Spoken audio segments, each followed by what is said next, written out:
Hai, Assalamualaikum warahmatullahi wabarakatuh. Ketemu kembali dengan saya, Kang Irfan.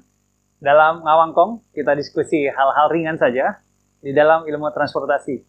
Sesuai dengan video sebelumnya, mari kita lanjutkan diskusi kita perihal perencanaan geometrik jalan.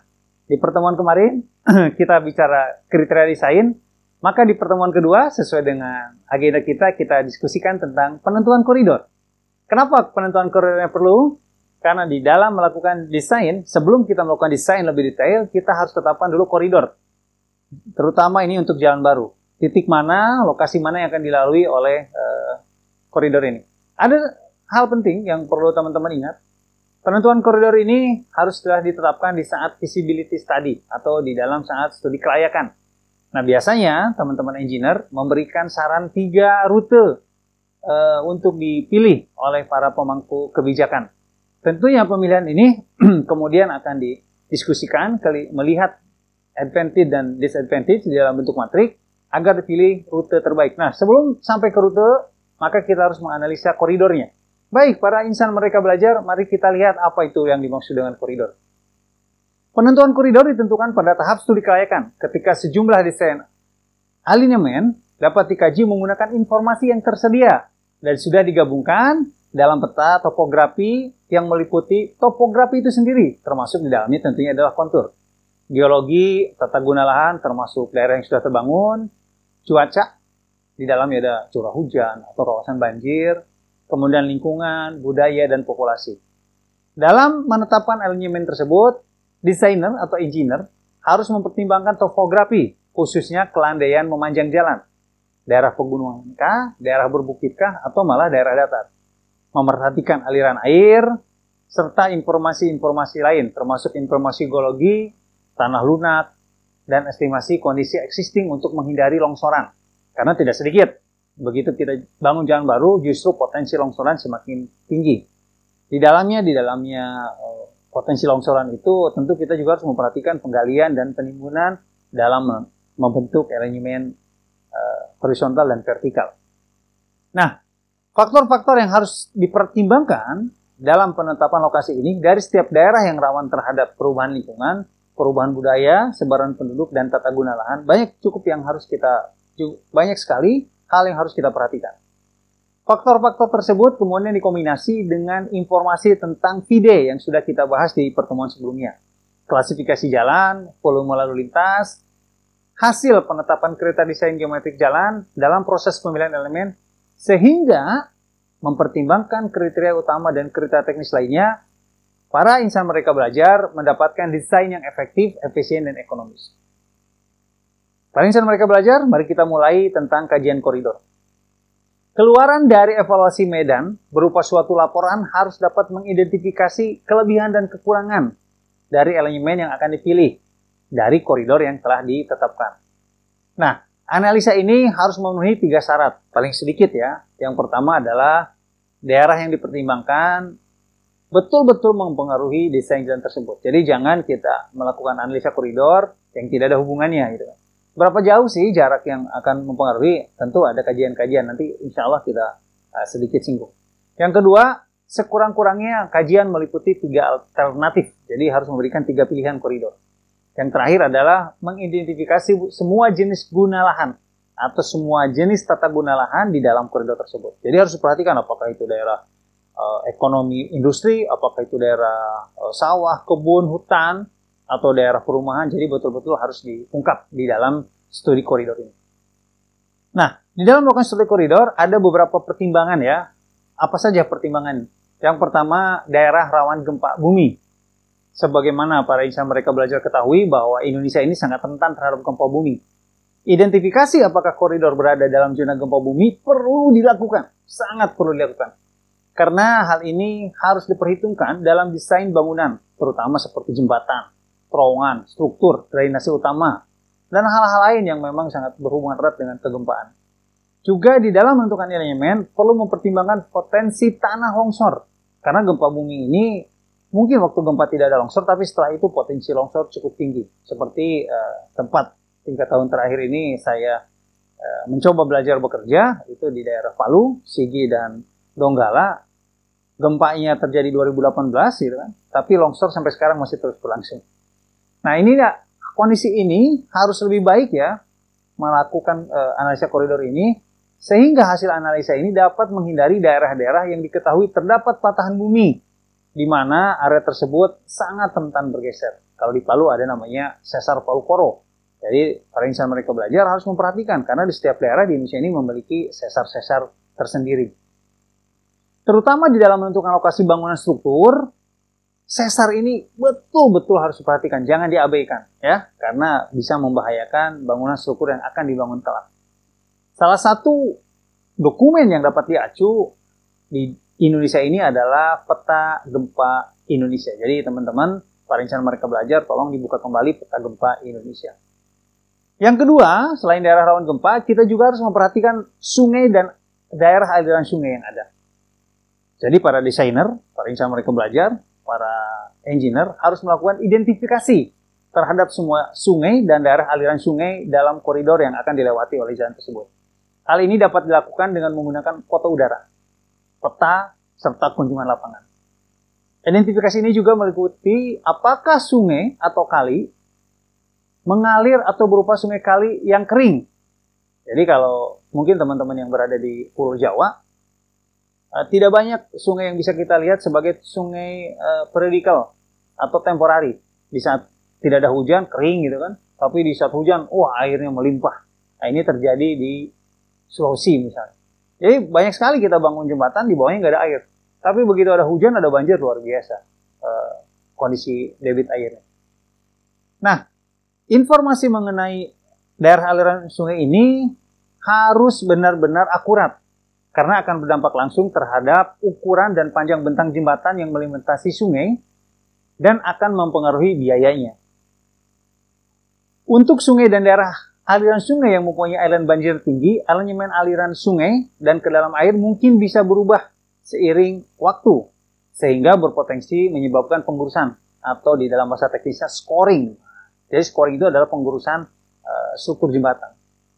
Pada timbunan badan jembatan misalnya, atau pada abutmen misalnya, atau pada pier, dan itu dapat merusak bangunan jembatan secara keseluruhan.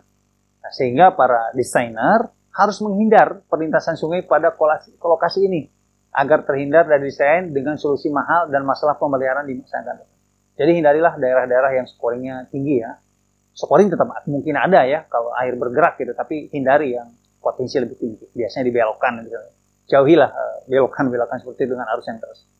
Kalau yang pertama tadi kita bicara gempa, yang kedua bicara das, daerah aliran sungai, maka yang ketiga bicara kondisi geologi. Para desainer dan para engineer, para insan mereka belajar yang sedang mendengarkan diskusi ini, harus memastikan bahwa informasi geoteknis dapat mengidentifikasi berbagai jenis material dan zona yang berbeda yang bisa dilalui oleh koridor tersebut. Mungkin saja di dalam koridor itu zonanya berbeda-beda. Hal ini diperlukan untuk menghindari elemen yang mempunyai volume galian batuan keras serta besar gitu kan, atau volume timbunan yang besar pula, sehingga berpotensi meningkatkan biaya selama konstruksi. Jadi sesedikit mungkin kita memilih koridor yang perlu menimbun tinggi serta memotong yang besar serta keras, karena akan membuat biaya konstruksi lebih mahal. Area yang bertanah lunak seperti tanah ekspensif dan lempung, gambut, lanau, dan struktur geologis hendaknya juga harus dihindari. Kalau tadi yang keras nggak boleh, yang terlalu lunak juga nggak boleh. Jadi kita harus pilih yang sedang-sedang saja. Nah, memperhatikan hal tersebut, maka informasi yang diperoleh di dalam tahap kedua ini, di dalam tahap kriteria ini, juga dapat digunakan untuk mengidentifikasi lokasi-lokasi potensial dalam menemukan material lokal yang dapat diperoleh atau kuari. Jadi selain kita menentukan kondisi geologi untuk koridor jalan yang dipilih, juga kita sekaligus bisa mendapatkan informasi tentang kuari. Jadi ini double impact ya, double benefit kita mendapatkan informasi dari kondisi geologi. Baik, setelah kondisi geologi yang keempat, kita memperhatikan topografi. Para insan mereka belajar harus mengkaji informasi topografi yang ada.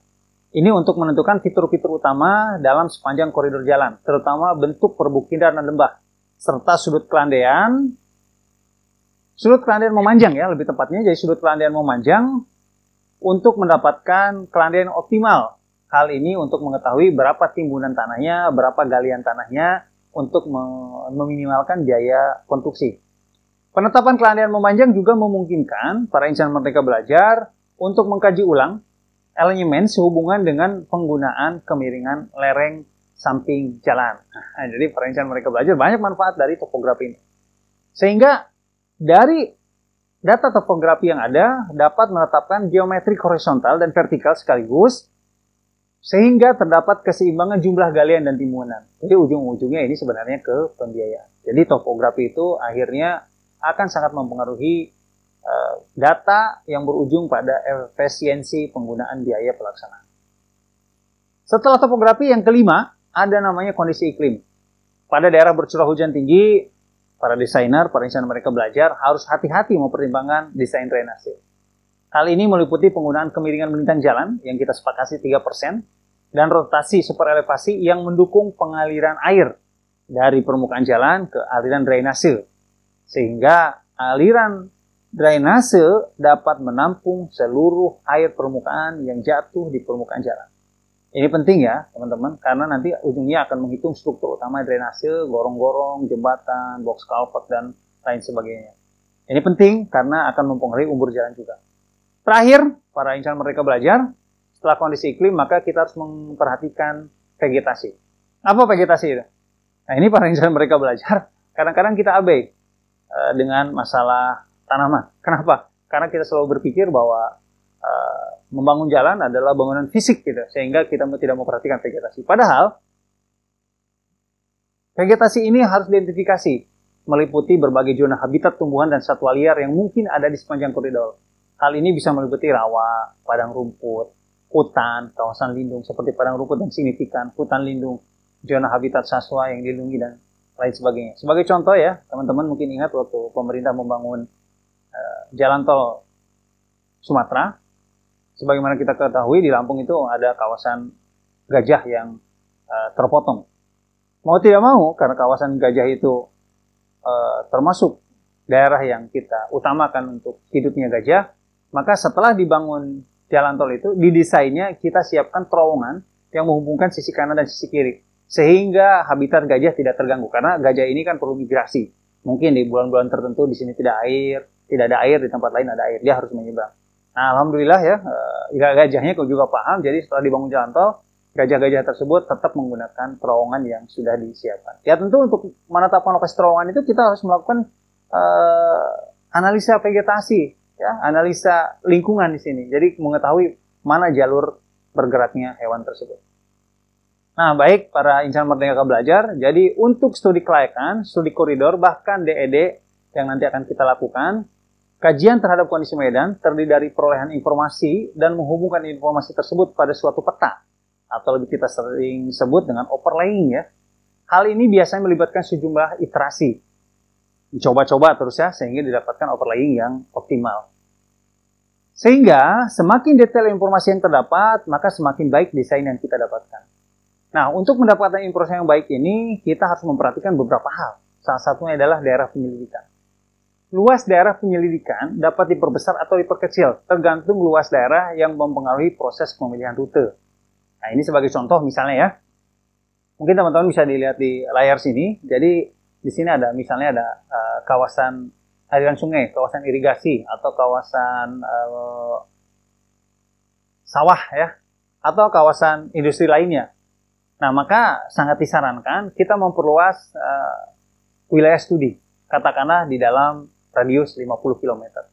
Luas sekali. Rasanya kalau sekarang tidak terlalu susah ya, karena sekarang teknologi sudah cukup tinggi.